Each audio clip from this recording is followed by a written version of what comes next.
Welcome to Telltale Books, another in my series of videos on the complete works of Harlan Ellison. This time a story published in June of 1956 in If magazine, which was one of the bigger magazines of the 1950s, being a companion to Galaxy magazine. I don't know if they paid better, but they published a lot more of the major science fiction authors, and so they had a little more prestige than some of the other short-lived magazines that Ellison published in the 1950s. So this story is called The Crackpots. This is one I've never read. This is a new one for me, and it was really good. The story, like I say, it was originally published in If. I have it in a paperback edition of, can't really see it so well, Pain God and Other Delusions. It's a short story collection with a beautiful Barclay Shaw cover, which is why I chose to get this instead of anything else. Absolutely love the illustration on the cover of this edition. So the Crackpots,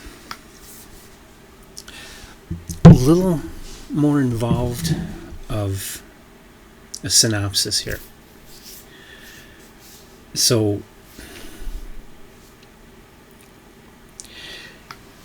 you have this race that rules the entire galaxy, including mankind, although Earth and mankind were mentioned in the story, but we're not really a part of this story.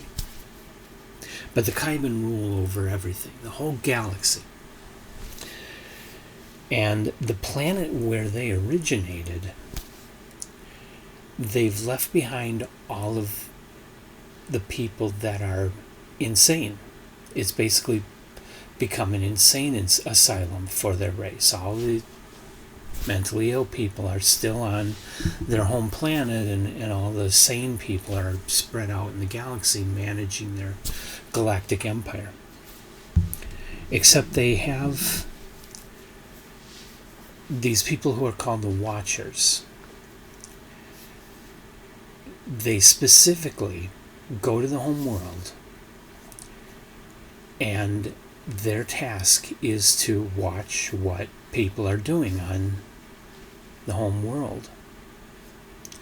They have to watch these madmen and record what these people do. So that's all they do. They are not supposed to get involved with any of the people there. They're not supposed to talk to them. They're not supposed to like them. They're supposed to be completely disconnected, and just observe and record what goes on. So the story is about a guy named Themis, who is one of the Watchers, and he's on this planet, and he learns that there are people who are Watchers, but they've disappeared. They don't know what happened to them. They're just gone. They didn't find a dead body. There wasn't any kind of event. They just disappeared. So Themis is asked to find out what's going on, why people are disappearing. And he starts watching this one woman who he kind of takes an interest in. Remember, they're the same race, so he's attracted to her. And so he starts talking to her. But it's part of what he needs to do in order to find out what happened to the missing people. He needs to find the leaders of the madmen and try to get some information of what might have gone on. So he justifies talking to her from the standpoint of his mission. So she says okay, she'll take him to meet her. Her uncle happens to be what they consider to be the leader of all the madmen. He's the maddest of them all. But first she takes him to a meeting of a number of her people, and they start to explain what's really going on. the crackpots or madmen, some of them are really crazy. Like this woman's uncle is, they say he is crazy. But in their craziness, they come up with all of the most important ideas that help this entire race move forward. So these people that are being called mad and crackpots, these are the scientists, these are the artists, these are the geniuses. And they've been left behind on Kyber because they're seen as mad, because they don't fit the normal order. They aren't normal. They aren't like everybody else.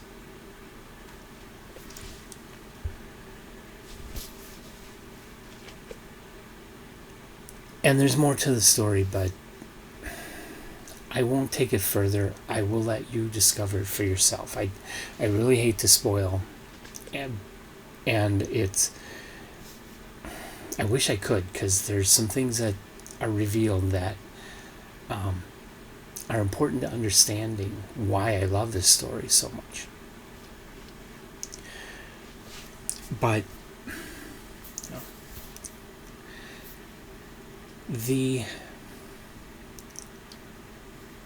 how do I do this without spoiling? The basic concept here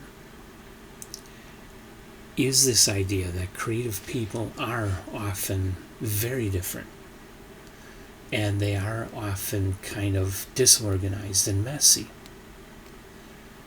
But they are the people who do come up with the greatest ideas in our society. They're the ones that really are responsible for moving mankind forward. The people who just do their job and maintain order and follow all the rules and make sure everything moves along, they keep things functioning, but they don't move things ahead. They don't evolve us. It's the crazy people that evolve us, the geniuses, the crackpots, the artists, the scientists, the mathematicians, the philosophers, the writers. Those are the people that really move all of mankind forward. And if there's any hope of us ever creating a really good world, it's by following them, not by just maintaining the status quo. And it's kind of what Ellison is saying here, I think, is that it is true that a lot of our greatest ideas come from people that had issues that we have defined as madness. Some of the great mathematicians, some of the great scientists, a lot of the great artists, Van Gogh.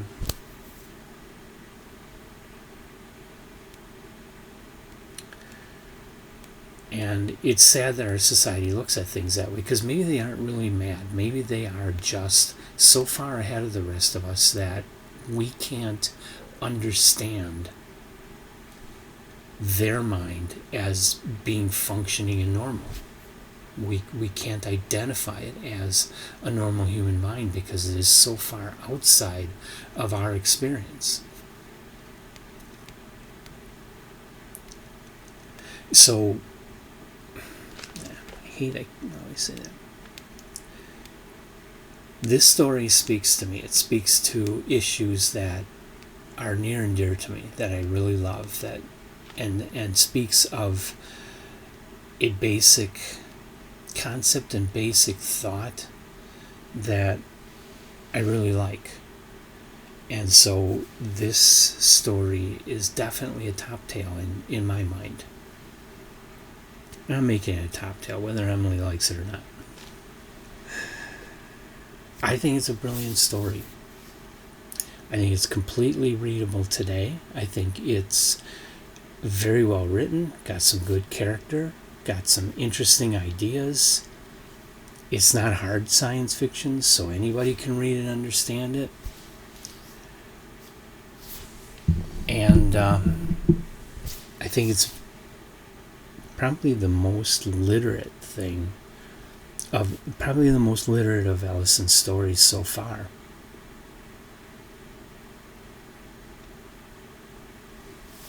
So top tail and recommended. I think if you enjoy Ellison, you should make sure that this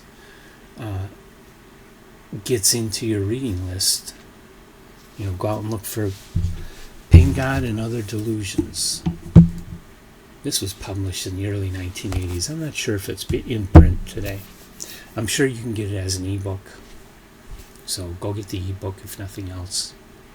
And read the Crackpots. And of course, like us, subscribe to us.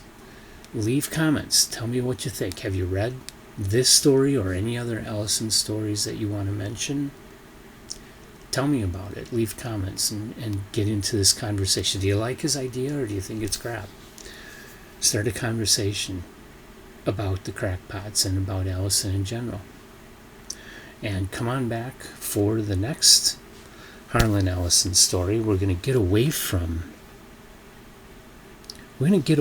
science fiction mostly for quite a while. After the Crackpots, you get into a lot of the stuff he wrote for the mystery magazines and the men's magazines. There is some science fiction in there, but for a while there's a lot of other types of fiction in there. Fiction about gangs and fiction about mysteries and some erotic fiction and some different stuff. Now for quite a while, most of the rest of the 50s, and then we'll get into a lot more science fiction and fantasy and horror once we get to the 60s. So Crackpots is number 15 in the total list. We're moving on to number 16, which will be Riff. It's also called Riff Tune, but that's because the magazine that Harlan Ellison sold that story to, I read something where he talks about how the editor of that magazine changed every title of his. He wanted it to just say Riff. The editor thought it should say Riff Tune, which Ellison says is kind of redundant. Riff tells it all. But the editor thought it was best to change it and did. And this editor changed every other title to his stories that were placed with him. He went and changed the title to all of them. Kind of funny. And that's coming up. That'll be my next Harlan Ellison read, is Riff or Riff Tune. Which, where do I have Riff Tune? Oh, I've got that one in honorable whoredom at a penny a word. And it was first published in a magazine called Suspect in 1956. So come on back for that one if you like this Harlan Ellison series. And so I'll see you in the next video.